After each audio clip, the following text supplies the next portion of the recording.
Imagine waking up in ancient Egypt, dazzled by the architecture around you. You wander through streets, only to witness practices that make you question everything you knew. A sense of disbelief creeps in, realizing that behind those impressive facades lurk some unknown weird customs. From royal servants being honey-dripped for the pharaoh to medical treatments that would horrify modern doctors. So what exactly were these bizarre customs? Let's start with their approach to everyday problems we still face today. Men going bald. Well, they had a solution, or at least that's what Egyptians thought. According to the Ebers papyrus from 1550 BC, you could fix male baldness by slathering your scalp with sautéed greyhound's legs. That's right, greyhound beauty products. They also suggested using fats from ibex, tomcat, hippopotamus, and crocodiles. Or you could just boil some porcupine hair in water, because nothing says full head of hair like essence of porcupine, right? If that greyhound treatment failed to restore your locks, Egyptians had backup plans. How about dyeing your thinning hair black with rotten donkey liver? Still not convinced? Maybe try some black ox's blood or gazelle's black horn. When it came to maintaining appearances, ancient Egyptians were nothing if not persistent. And speaking of appearances, makeup in ancient Egypt wasn't just about looking good, it was serious business. Both men and women rocked the iconic cat eye look, using coal, which was basically lead sulfide. Yes, lead, the toxic metal. Ironically, despite its dangers, scientists have discovered these lead compounds actually provide some immune system benefits in small doses and help combat eye infections, especially in Egypt's dusty environment. And that's why it was so widely used. Next, let's move on to ancient Egyptian law enforcement strategies. Here's something you won't find in modern law enforcement handbooks. Ancient Egyptians used baboons as the K9 units of their day. These primates were trained to catch criminals and were even depicted in Egyptian artwork as police animals. But wait, there's more. These multi-talented baboons also picked fruits, danced, and brewed beer. Some owners were so proud of their clever primates that they got baboon tattoos. Ancient Egypt's version of a "my child is an honor student" bumper sticker, apparently. Speaking of odd jobs, imagine being the servant whose sole purpose was to act as human flypaper. According to historical accounts, Pharaoh Pepi II, who ruled in the 22nd century BCE, had a brilliant solution to Egypt's fly problem. He ordered servants to cover themselves in honey and stand near him, attracting flies away from His Royal Highness. This practice was also common in temples and elite homes. Congratulations on your new position in Pharaoh's court. You'll be the fly girl.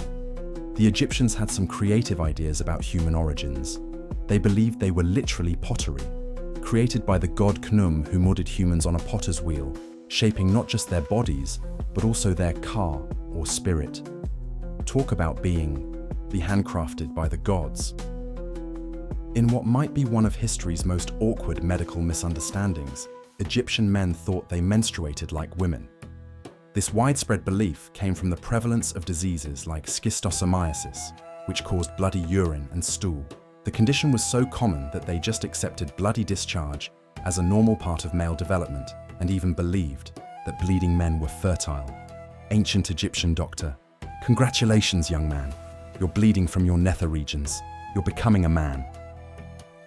With all these unusual beliefs about fertility, you might wonder how ancient Egyptians confirmed pregnancy. Turns out, they had their own version of a home pregnancy test. Long before drugstore existed, women would urinate on wheat and barley seeds. If they sprouted, congratulations, you're pregnant. Even more specifically, they could identify the gender. If wheat sprouted quicker than barley, it means you have a boy, while barley sprouts predicted a girl. Remarkably, modern scientists have tested this method and found it to be about 70% accurate, as pregnancy hormones can affect seed growth. The Greeks had their own weird test involving onions, but that's a story for another video. Contraception in ancient Egypt was creative, to say the least. Women inserted a mixture of acacia, honey, and natron into their bodies, with acacia potentially releasing lactic acid that could work as a spermicide. But the award for most eyebrow-raising contraceptive goes to their crocodile dung and honey application to form a barrier. Apparently, dung was the ancient world's contraceptive of choice. One has to wonder if preventing pregnancy was worth the application process.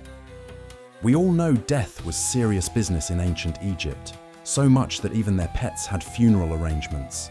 When cats died, Egyptian families showed their grief by shaving off their eyebrows. And if you accidentally killed someone's cat, you could actually face the death penalty. That's right, in ancient Egypt, cats had more legal protection than most humans. Early Egyptian dynasties took the "you can't take it with you" saying as a personal challenge. Servants were literally buried alive alongside their masters to continue serving them in the afterlife. Thankfully, by the Old Kingdom, around 2600–2100 BCE, they switched to using ushabti figurines instead, believing small statues that would magically come to life in the next world. Progress. But when it came to embalming process, it had a dark side. According to Herodotus, the bodies of beautiful women were intentionally left at home for several days before being handed over to embalmers. This would make sure that embalmers will not engage in necrophilia. Families would sometimes wait until bodies really began to decompose before delivering them for mummification, making it emotionally challenging for the grieving families to see loved ones rotting away. But it's always better to be safe than sorry. Speaking of death and afterlife, let's discuss a major religious shakeup in Egyptian history. Around 1350 BCE, Pharaoh Akhenaten dramatically changed Egypt's traditional polytheistic religion to monotheism. All of a sudden, the entire country had to go from worshipping thousands of gods to the worship of a single deity, the sun disk Aten.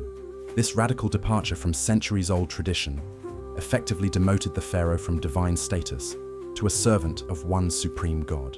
Interestingly, some Christian, Muslim, and Jewish scholars believe Akhenaten may have been the pharaoh during the time of Prophet Joseph or Yusuf.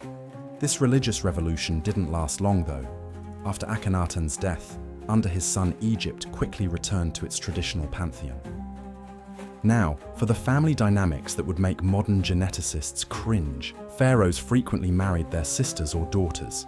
This wasn't due to limited dating options, but was a deliberate attempt to maintain pure bloodlines and enhance their divine status. The pharaoh represented the god Horus, while his wife embodied the goddess Isis, so keeping it in the family had religious significance. Tutankhamun's marriage to his half-sister Ankhesenamun is a famous example, though the genetic consequences of these unions are well documented in royal mummies, which show evidence of congenital conditions and immune disorders. Surprisingly, incest wasn't just for royalty. During the Ptolemaic period, brother-sister marriages made up about 20% of all unions among common people, mostly driven by economic reasons like keeping family property intact. But there is some evidence that suggests ordinary people practicing incest might have faced social disapproval, making it something of a royal privilege. The Egyptian approach to medicine was unconventional. They had some fascination with animal waste as medicine. Dog, donkey, gazelle, and scarab beetle droppings were all used therapeutically. Why? Because they observed scarab beetles burying their eggs in dung from which new beetles would emerge. They believed it was all because of dung, making poop a symbol of immortality. In ancient Egypt, children often went completely naked until adolescence, which was perfectly normal given the hot climate and different cultural attitudes about nudity. Instead of clothes, children wore protective amulets, often featuring the god bears or scarab beetles to ward off all kinds of evil. Children would only begin wearing simple garments when they approached puberty, signaling their transition to adulthood. Menstruation, while considered natural, came with restrictions. Menstruating women were deemed ritually impure and couldn't participate in religious ceremonies or enter temples. Egyptian women used tampons made from papyrus or linen soaked in plant-based oils, showing that despite their odd beliefs, they were very progressive and had developed practical solutions for everyday needs of people. So there you have it. Ancient Egypt, a civilization advanced enough to build perfectly aligned pyramids, but also convinced that slathering animal fat on their heads would cure baldness. Perhaps that's how it works in 4,000 years from now. People will look back at our weird health trends and beauty practices with the same confusion. If you enjoyed this bizarre journey through ancient Egyptian customs, don't forget to like this video and subscribe to our channel. We'll continue exploring strangest chapters of our world, proving that truth really is stranger than fiction. Until next time.